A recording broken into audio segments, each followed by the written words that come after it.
నమస్తే, welcome to our channel. నేను మీరా.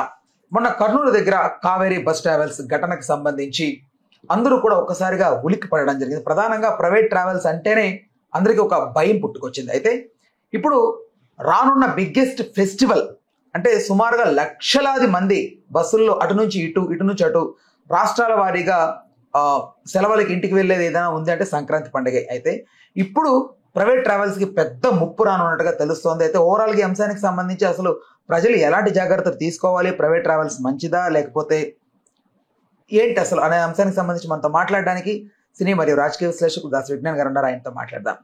నమస్తే అన్న. నమస్తే. సో తుప్పుపట్టిన బండ్లతో సహా క్లీనర్లు డ్రైవర్లు అవుతారు, పాడైన బస్సులు పెద్ద లగ్జరీ బస్సులుగా మారుతాయి. అది సంక్రాంతి మోస్ట్ ఆఫ్ ది లక్షలాది మంది అటు ఇటు తెలుగు రాష్ట్రాల నుంచి అటు ఇటు షిఫ్ట్ అవుతూ ఉంటారు. సో ఇప్పుడు ఈ టైంలో ఈ ఘటన తర్వాత అసలు ఎలాంటి జాగ్రత్తలు తీసుకోవాలంటే ఏం చెప్తారు? అసలు వెళ్ళొచ్చా ప్రైవేట్ ట్రావెల్స్? యాక్చువల్గా ఈ Vemuri Kaveri travel bus present ఉన్న బస్సులలో ఇది కొంచెం హై ఎండ్ బస్సే. యాక్చువల్గా చెప్పాలంటే ది బెస్ట్ బస్సే. అంటే దానంతటా తగలబడితే మనం ఏమైనా మాట్లాడుకోవచ్చు, బట్ అది కాలేదు కదా. అన్ఎక్స్పెక్టెడ్ ప్రమాదం జరిగింది. అంటే ఎవడో బాంబు విసరడమో లేకపోతే ఎవడో బండితో పేల్చడమో ఇంకేదో వాట్ ఎవర్ 1,00,000. సో ఇప్పుడు ఏంటి, అక్కడ స్లీపర్ బస్సు అనగానే మనకు ఫస్ట్ గుర్తొచ్చేది ఏంటంటే ఎగ్జిట్, ఎమర్జెన్సీ ఎగ్జిట్ లేదు. ఏ బస్సుకు ఉండి చావదు, ఉండదు, 100% ఉండదు. ఎందుకు అంటే అది ఏసీ బస్ మొత్తం క్లోజ్డ్ కంపార్ట్మెంట్. అది ఇంకా ఒక ఫ్లైట్ ఎక్కినట్టే చెప్పాలంటే. అంటే దారిలో దిగలేవు, గమ్యస్థానానికి లేదా పైకి, అట్లా సింపుల్గా చెప్పాలంటే. Now what happened, emergency exit door లేదు కాబట్టి జనాలు సరే ఫోన్లో అది పెడితే బాగుండు, వెనకో అక్కడో ఇక్కడో తగిలేయండి, ఎప్పుడన్నా ఏదన్నా అయితే మేము వెళ్ళిపోతాము అనేది ఒకటి ఉంటుంది.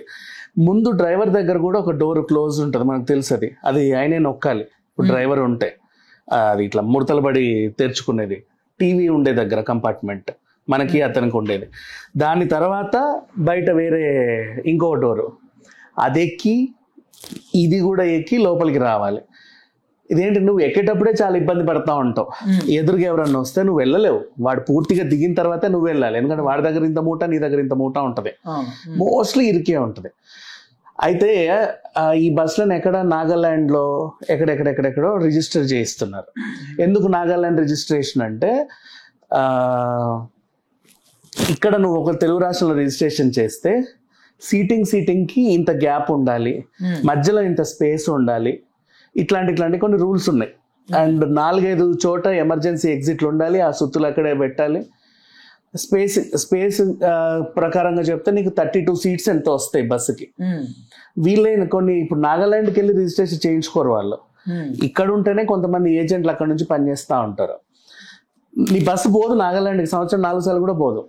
నువ్వు ఆన్లైన్లో చేసేసి వచ్చేసింది, ఇట్ ఈస్ రిజిస్టర్డ్ అని చెప్పి నీకు ఎంతో కొంతకి ఇచ్చేస్తాడు. నీకు ఆల్ ఇండియా పర్మిట్ ఇస్తాడు.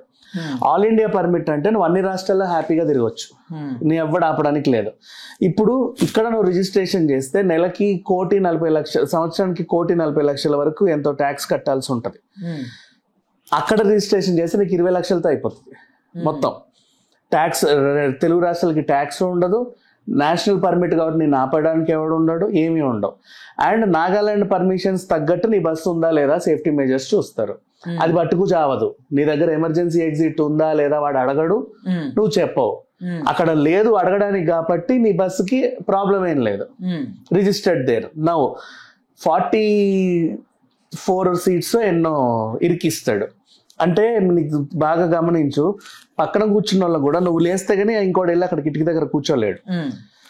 కానీ తెలుగు రాష్ట్రాల్లో బస్ రిజిస్టర్ అయితే నువ్వు కూర్చున్నా సరే నీ ముందు నుంచి వెళ్ళి వాడు కూర్చొని వాడు మళ్ళీ వెళ్ళగలడు. అంటే అంత స్పేస్ ఉండాలి సీట్కి. ఈ నాగాలాండ్ రిజిస్ట్రేషన్కి అది అవసరం లేదు. నువ్వు కుర్చీ అతకేసి పెట్టి ఎంత ఇట్లా పెట్టినా సరే నీకు చెల్లుద్ది పర్మిషన్. అయినా సరే మన వాళ్ళు పోతావు. ఇప్పుడు ఎక్కి ఒక్కసారి ఇలా వెనక్కి పడ్డామా అంతే సంగతి, అమ్మయ్య ఇక మళ్ళీ ఎప్పుడన్నా దిగుదామని. అండ్ ఇట్లాంటి బస్సులే ఆల్మోస్ట్ నీకు 2.5 లక్షల పైన ఉన్నాయి. 2.5 లక్షల పైన బస్సులు ఇలాంటివి ఉన్నాయి. దాంట్లో ఇప్పుడు నువ్వు చూసినటువంటి అది ఒకప్పుడు వోల్వో నడిచేది, ఇప్పుడు ఆ శాన్వి ఆ కంపెనీ ఏదో నడుస్తుంది. అంటే కొంచెం తక్కువ బాగుంది అని ఎప్పటికప్పుడు వాళ్ళు కూడా అప్డేట్ అవుతూ ఉంటారు. సైడ్ డోర్ నువ్వు వేమూరి కావేరీ ట్రావెల్స్ది చలాన్స్ చూడు ఒకసారి. చలాన్స్ చూసినప్పుడు నీకు బస్సు పిక్చర్స్ కనిపిస్తాయి, 23 చలాన్స్ ఏమో ఉన్నాయి. అప్పుడు నీకు సైడ్ డోర్లు తెరుచుకొనే ఉంటాయి. ఇక్కడ డ్రైవర్ కింద ఒక డోర్ అది తెరుచుకొని సగం తెరుచుకొని ఉంటది. ఏది ఆటోలలో అప్పుడప్పుడు వెనకాల డోర్ ఇట్లా తెరిచి ఉంటాయి చూడు, దీనికి కూడా ఇట్లా సైడ్ ఆ డోరు ఈ డోరు. వెనకాల లగేజ్ డోర్ అంటే వాళ్ళు లాక్ చేస్తారో ఏమో దేవుడు ఎరుగు, మనకు తెలియదు. అంటే వాడు మొబైల్ పట్టుకెళ్ళాడు కాబట్టి లాక్ చేస్తాడు అనుకుందాం. సైడ్ ఏవో పిచ్చి డోర్లు ఉన్నాయి, ఫ్యూయల్ ట్యాంక్ డోర్లో ఆ డోర్లో ఈ డోర్లో తెరిచే ఉన్నాయి. ఇప్పుడు నువ్వు బస్సులు బైక్ ఇట్లా వెళ్తుంటే ఫర్ ఎగ్జాంపుల్ నీ కార్ అద్దాలు తగిలితే అది ఎక్స్ట్రా కాబట్టి నువ్వు కొంచెం అటు ఇటు వెళ్తావు. సంబంధం లేకుండా ఇంకేదో తెరుచుకొని ఉంటే నీకు గీరుకుంటుందిగా. బాగా గమనించుకో. ఇప్పుడు మళ్ళీ క్లోజ్గా వెళ్ళేటప్పుడు అలాంటిది హైవే మీద నువ్వు స్పీడ్గా వెళ్ళేటప్పుడు వాడిది ఇప్పుడు ఈ బస్సు కూడా నీకు హ్యాండిల్ ఎక్కడ ఇరికిందో కూడా నీకు తెలియదు, లాగేస్తుంది బస్సు నిన్ను ఆ స్పీడ్కి. సో ఈ సేఫ్టీ మెజర్స్ లేవు.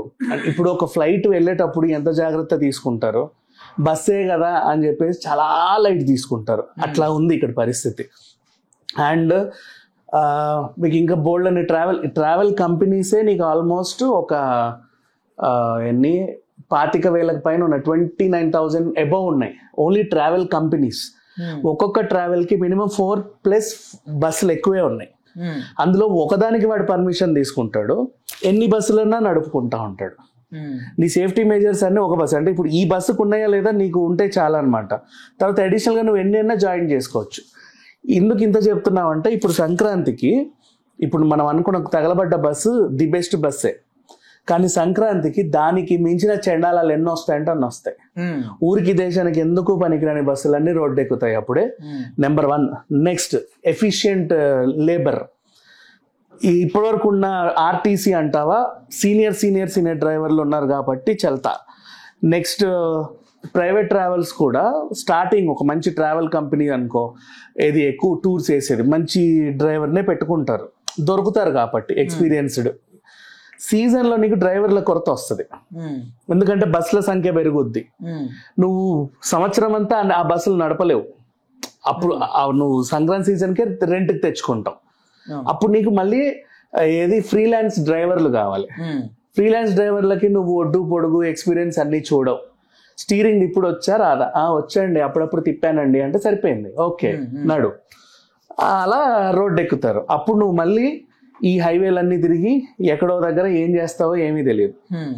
అంటే వాడికి ఆ రోడ్ ఎప్పుడన్నా తిరుపతి వెళ్ళావా, 3 సార్లు నడిపానండి అంటాడు, చాలా ఎక్స్పీరియన్స్. బస్సు నడపడం వచ్చు, చాలా ఎక్స్పీరియన్స్. బస్సు అంటే 1-2 సార్లు లారీ నడిపానండి, బస్సు కొంచెం పర్లేదులే ఏముంది ఇట్లా ఇప్పుడే ఎక్కేసి వాడిని పెట్టేసుకుంటారు. ఇక చూడు ఎంతమంది ప్రాణాలు గాల్లో ఉంటాయంటే. అండ్ నెక్స్ట్ ఇక ఏసీ బస్సులు స్లీపర్లు నీకు మనం ఆల్రెడీ మాట్లాడుకున్నాం, దానికి అస్సలు ఎమర్జెన్సీ ఎగ్జిట్ డోర్లు లేవు, ఉండవు కూడా. ఉండాలంటే వాడు మళ్ళీ రిపేర్లు చేయించుకోవాలా. ఇప్పుడు వెళ్ళి దాన్ని అంతా తీర్చిదిద్దితే ఆడికి ఆ బస్సు ఎప్పటికి రెడీ అవుతుంది, సంక్రాంతి అయిపోయాక డెలివరీ అవుతుంది, అది వేస్ట్ వాడికి. సో అలాగే రన్ అవుతూ ఉంటాయి. సో ఇప్పుడు ఆల్మోస్ట్ ప్రభుత్వాలు రెండు కలిసి మొన్న హోమ్ మినిస్టర్ అనిత గారు కూడా అన్ని ట్రావెల్స్ కంపెనీస్కి అన్ని బస్సెస్కి సేఫ్టీ మెజర్స్ ఉన్నాయా లేదా అని చెక్ చేస్తే నిన్న కొన్ని వేల బస్సులు బయటపడ్డాయి. ఆ చెకింగ్ కూడా ఏది ఒక్క ఆపరేషన్కే, అంటే జస్ట్ సరదాగా అట్లా వెళ్ళి పైన హోటల్స్ చూస్తాం కదా, మీ కిచెన్ బాగుందా అది బాగుందా అని చెప్పి రాసుకుంటాం చూడు, అలా రాసుకున్న లిస్ట్ ఇది.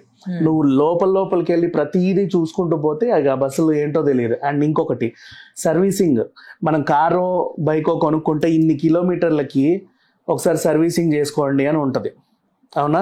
ఆ బస్సులకు అసలు ఎవడు సర్వీసింగ్ కూడా చేయించడు. ఎందుకంటే మనకు కారు ఒక సర్వీసింగ్కి 5,000-6,000 ఈజీగా పోతాయి. బస్సుకు మినిమం దాని రేంజ్ తగ్గ రేట్లు దానికి ఉంటాయి. 50,000-60,000 అవుతుంది కదా, చెయ్యరు. ఎందుకు వచ్చిన గొడవ, ఇప్పుడు అంత అవసరం ఏముంది, వెళ్ళి వస్తే చాలు కదా. పొగలు వచ్చినా సెగలు వచ్చే బస్సులు కూడా 100 ఉంటాయి. నువ్వు నడు రోడ్డు మీద తెలుసా, టట నల్ల పొగలు వస్తా ఉంటాయి. బ్లూ కలర్ బస్సులు, బ్లూ కలర్ బస్సులు ఉంటాయి, వెనక పైపు నుంచి నల్ల పొగలు వస్తా ఉంటాయి. అవేం బస్సులో తెలియదు, అవి బాగా నడుస్తూ ఉంటాయి ఎప్పటియో అవి. నెక్స్ట్ ఇప్పుడు మళ్ళీ సొంత వెహికల్స్కే మనకి చాలా ఇవి ఉంటాయి, ఎందుకంటే రోడ్డు మీద ఎప్పుడు ట్రాఫిక్ పోలీసులు ఉంటారు కాబట్టి మనకు అడుగున ఉంటారు కాబట్టి మనం పొల్యూషన్ అది ఇది చెక్ చేసుకుంటాం. పాత కార్లకి 15 years మ్యాక్స్ 20 years ఎక్స్టెన్షన్ ఇట్లాంటి కొన్ని రూల్స్ ఉన్నాయి. నువ్వు బస్సులు చూడు, రోడ్డు ఎక్కే బస్సులు నల్లగా మొత్తం అసలు బూజు పట్టిపోయిన బస్సులు వస్తాయి. అవి ఎప్పుడు రిజిస్టర్ చేసేది మర్చిపోయా, సినిమా షూటింగ్ లో క్యారేజీలు పట్టుకెళ్లే బస్సులు ఉంటాయి చూడండి నల్లగా, ఆ టైప్ బస్సులు కూడా వస్తాయి ఎక్కడెక్కడి నుంచో. మరి వాటికి పర్మిషన్స్ ఎవడిస్తాడో తెలీదు, నల్లటి పొగలు వస్తూ ఉంటాయి, అద్దాలు కూడా చూడవు, మొత్తం అట్లాగే ఉంటాయి. వాళ్ళ నిండుగా వస్తాయి మళ్ళీ తెలుసా మనుషులు. ఇప్పుడు నువ్వు అన్న ఈ ప్రైవేట్ ట్రావెల్స్ అన్నా సీట్స్ అయిపోతే ఓవర్ కదా మనకి, ఆన్లైన్ లో క్లోజ్. అక్కడ అట్లా కాదు, ఎంతమంది అన్నా తోసే ఫెసిలిటీ కూడా ఉంది నీకు, నిండుగా వస్తాయి ఇట్లా. పైగా సంక్రాంతి అప్పుడు కూడా ఎక్కువ డబ్బులు పెట్టడానికి కూడా రెడీగా ఉంటారు అందరూ. ఎక్కువ డబ్బులు పెట్టి అదేంటి తక్కువ సేఫ్టీలో పోవడం, ఇది మరీ దరిద్రం. ఇప్పుడు చూడు నువ్వు ఎంత పెట్టినా సేఫ్టీ మెజర్స్ చూసుకుంటున్నావు కదా, సంక్రాంతికి అట్లా కదా ఎక్కువ పెడతాం. నార్మల్ పిచ్చి బస్సులకే ఇక్కడ నుంచి మనకు లోకల్ ఈ మెట్రో ఎక్స్ప్రెస్ బస్సులు నడుస్తాయి చూడు, అవన్నీ మరి ఆర్టీసీ రెంట్కి ఇవ్వద్దు, మరి ఎవరు తీసుకుంటాడో తెలియదు కానీ విజయవాడ వరకు నడుస్తూ ఉంటాయి తెలుసా. అవి కూర్చొని 3 గంటల జర్నీ, వస్తూ ఉంటాయి వెళ్తూ ఉంటాయి, నడుస్తా విజయవాడ వరకు కనిపిస్తాయి. ఆ జేఎన్ నురుమ్ బస్సులు ఉంటాయి చూడు, జేఎన్ నురుమ్ అని ఉంటాయి, ఆ బస్సులన్నీ నడుస్తూ ఉంటాయి. అవన్నీ ఏంటో అర్థం కాదు. ఇప్పుడు పాత బస్సులు మన ఆర్టీసీలో ఏం చేశారంటే డబ్బా బస్సులన్నీ కార్గోకి పెట్టారు, ఆర్టీసీ కార్గో అని. వాటి పనులేమో అవి చేస్తున్నాయి, దేర్ గుడ్, వెల్ రన్నింగ్. ఇట్లా ప్రైవేట్ బస్సులకు కూడా మరి వాళ్ళకి వేరే ఆప్షన్ లేదా లేకపోతే ఇంకేంటో తెలియదు. ఖచ్చితంగా మళ్ళీ ఇన్ని రోజులు ఎక్కడ దాస్తారో వాటిని కూడా మనకు కనబడవు. సడన్ గా సంక్రాంతి టైంలో నువ్వు కావాలంటే చూడు, కేపీహెచ్ నుంచి మొదలు పెడితే వనస్థలిపురం వరకు ఎన్ని ఉంటాయి తెలుసా, అడుగడుగున నీకు కనబడతానే ఉంటాయి. మార్నింగ్ ఒక 5-6 o'clock వెళ్ళి రోడ్డు మీద కూర్చో, నువ్వు లెక్క పెడితేనే కనీసం కొన్ని వేల బస్సులు వస్తాయి. అది సంక్రాంతికి ఎన్ని ఉంటాయో కూడా చెప్పలేం, సిటీ మొత్తం కాలే వెళ్ళిపోతుంది. సో బెటర్ ట్రైన్ ఉంటే వెళ్ళండి, కానీ అంత ఉండవు, 100% సరిపోవు, తెలిసిన విషయమే. కూర్చొని పోండి, నష్టమే ఉంది. ఇప్పుడు ఆ ఒక రాత్రి పడుకొని చావకపోతే ఏమైంది, ఒక రాత్రికి జస్ట్ ఆర్టీసీ వెళ్ళడం బెటర్. అయితే ఆర్టీసీ అని కాదు, కూర్చునే బస్సులు ఏదైనా సేఫే కదా, నీకు అద్దాలు ఉంటాయి, కూర్చున్న ప్రతి బస్సుకే అద్దం ఉంటది. ఒక ఏసీకే కదా నీ క్లోజ్డ్ కంపార్ట్మెంట్, అది నీ వల్ల అవ్వట్లా, వాడు పెట్టట్లా. అంటే మోస్ట్లీ ఎందుకు సెలెక్ట్ చేసుకుంటారంటే పడుకొని ప్రశాంతంగా వస్తే పొద్దున్న లేసి ఆఫీస్కి వెళ్ళొచ్చు, కూర్చొని వస్తే రెస్ట్ తీసుకోవాలి కదా, ఒక 1 day రెస్ట్ పడుతుంది. సో పడుకొని రిలాక్స్ గా వచ్చేసి పొద్దులే ఫ్రెష్ అయ్యి తలరాత బాగాలేకపోతే అట్లా సెట్ అయిపోవచ్చు మోస్ట్ ఆఫ్ ది. అందుకే దాని స్లీపర్ అనేది మెయిన్. అంటే కంఫర్ట్ అనే కాదు, ఆ టైం కూడా, కంఫర్ట్ టైం అవన్నీ చూసుకుంటున్నారు కానీ అసలు కరోనా అనేది వస్తే తప్ప మనకు మాస్కులు శానిటైజర్లు తెలియట్లా, అవునా? ఏదో ఒకటి వస్తే తప్ప మనం మారమా? ఇప్పుడు సంథింగ్ ఏదో ఒకటి విపత్తు వస్తే తప్ప మనం మారమా అంటే ఎట్లా? ఇప్పుడు ఇది ఒక ఎగ్జాంపుల్, పండగ ముందు జరిగింది కానీ పాపం నిజంగా వేమూరి తప్పైతే లేదు దీంట్లో. అంటే ట్రావెల్స్ ఉంటది. అంటే నేనేమంటున్నా, ప్రమాదవశాత్తు జరిగింది కానీ దాంట్లో ప్రమాదం జరగల. దాంట్లో ప్రమాదం జరిగితే మనం ఏమన్నా అనుకోవచ్చు, నెక్స్ట్ ఎక్కడి నుంచో ఒక నిప్పురవ దానికి తగిలి అది పేలింది. సో ఈ సంఘటన మనం ఎగ్జాంపుల్ తీసుకుంటే, బట్ ఇంకోటి వాటంతట అవే పేలే బస్సులు కూడా షెడ్లలో బోల్డ్ ఉన్నాయి, అవి బయటికి తీయాలి. యాక్చువల్గా ఫోన్ ఉండడం కూడా పెద్ద డేంజర్ అయింది ఆ రోజు కదా. మనిషికి ఫోన్స్ ఉంటాయి, అంటే 400 ఫోన్లు అక్కడ, 400 ఫోన్లు అవి కింద వాడేవాడో పాపం అమ్ముకోవడానికి తీసుకెళ్తున్నాడులే కానీ ఆ రోజు తలరా తగలడింది. ఇప్పుడు ఆస్తి నష్టం అంటే వాడికి ఎక్కువ ఆస్తి నష్టం, ప్రాణ నష్టం వీళ్ళకి ప్రాణ నష్టం. ₹1 కోటి ఉంటుందా 400 ఫోన్లు? 400 ఫోన్ కోటి ఎక్కడ ఉంటుంది మా, ఇంకెక్కువే ఉంటదిగా. ఏం తీసుకెళ్తున్నాడు మనకేం తెలుసు, అవి ఏం బ్రాండ్స్ వాట్ ఎవర్. ఓ మనిషిని పెట్టి మరీ తీసుకెళ్తా, మనిషి దగ్గర పడిపోయాడు, ఆయన డ్రైవర్ పక్కన కూర్చొని వెళ్తున్నాడంట, ఆయనకు సీట్ లేదు, జస్ట్ ఆ ఫోన్లు కాపాడుకోవడానికి. ఇట్లా ఉంది పరిస్థితి. బట్ ఇక్కడ నేను మళ్ళీ చెప్తున్నా, ఒక నిప్పురవ వచ్చి తాకితే పేలిన బస్సు ఇది. కానీ ఎలాంటి నిప్పురవలు తాకకుండా కూడా సెల్ఫ్గా పేలే బస్సులు బోల్డ్ ఉన్నాయి, అవి దులిపితే సెట్ అవుతాయి. ఈవెన్ ఎలక్ట్రానిక్ బస్సులు కూడా వచ్చాయి మనకి, అవి కూడా పేలుతున్నాయి. వాటి ఫంక్షనింగ్ బాగుందా లేదా చూసుకోవాలి బిఫోర్ రిలీజ్ చేస్తున్నామంటే. మస్తు ట్రావెల్స్, మా ఒక్కొక్క ట్రావెల్ నన్ను అడిగితే 40,000-50,000 బస్సులు ఉన్నాయి. కావేరి ఇంతకుముందు ఆయనది ఎవరితో, ఇప్పుడు ఈయన కొన్నాడు ఈ వేమూరి. అంతకుముందు కేసినేని ట్రావెల్స్ పడిపోయిన తర్వాత ఆ బస్సులు ఎవరో ఒకరు కొంటారుగా, పెయింట్ వేసి పేరు మార్చిన తర్వాత. కేసినేని ఎన్ని తిరిగాయి? కనీసం ఒక 1000 తిరిగి ఉంటాయేమో నన్ను అడిగితే. అవి అమ్ముకున్నారుగా తర్వాత. ఆ బస్సులు అయితే పడేలే కదా, ఎక్కడి నుంచో స్క్రాప్కి వల్ల పడేలా, పెయింట్లు వేసి మారాయి.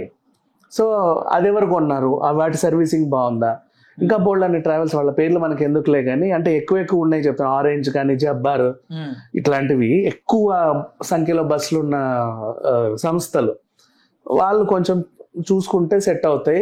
అండ్ ఈ జేఎన్ఆర్తో కూడా కొంచెం జాగ్రత్త, ఎందుకంటే అవి సగం గవర్నమెంట్ సగం ప్రైవేట్ అటు ఇటు తిరిగే బస్సులు అవి. అంటే వీళ్ళు చేస్తారని వీళ్ళు చేయరు, వీళ్ళు చేస్తారని వీళ్ళు చేయరు.